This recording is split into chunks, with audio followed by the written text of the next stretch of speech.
എടാ സിഗരറ്റ് വലിക്കില്ല, ചായ കുടിക്കില്ല. അവനെ പോലെ സൽസ്വഭാവിയായ ഒരു ചെറുപ്പക്കാരൻ നമ്മുടെ കരയിൽ വേറെ ആരാ ഉള്ളത്? എന്താ രണ്ടുപേരും ചിരിക്കുന്നേ? എന്നെ പേടിയില്ലേ? നല്ല പ്രായണ്ടല്ലേ, വല്ല പണിക്ക് പോയിക്കൂടെ?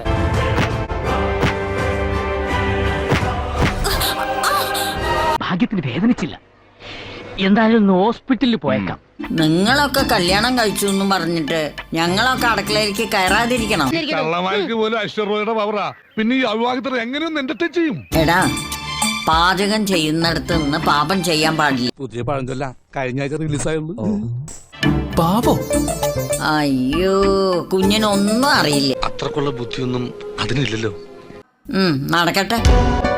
അതെ, പാചകം നടക്കട്ടെ എന്നാ പറഞ്ഞത്. ആർക്കാ 2 റൂം? ഇല്ലെങ്കിൽ എല്ലാം ഞാൻ ക്ലിയർ ആക്കിയാണ്. ശരീരത്തിന്റെ ഉള്ളിലുള്ള ഊഷ്മാവിൽ, അതായത് ഇന്റേണൽ ടെമ്പറേച്ചറിൽ ഈ ക്യാപ്സ്യൂൾ രൂപത്തിലുള്ള ബോംബിന്റെ കോട്ടിംഗ് പൊട്ടിവരാനുള്ള ടൈം കേൾക്കാൻ നല്ല രസമുണ്ട്. ഇനി 40 മിനിറ്റ് മാത്രമേ ബാക്കിയുള്ളൂ. സൂര്യചേട്ടൻ അങ്ങനെ ഞാൻ ഒറ്റയ്ക്ക് വിടും. ഞാനും ഉണ്ട് കൂടെ. ഈ തള്ള എന്താണ് പറയുന്നത്? പുള്ളി എന്താ വീഗാലാക്കി ടൂർ പോവാണോ?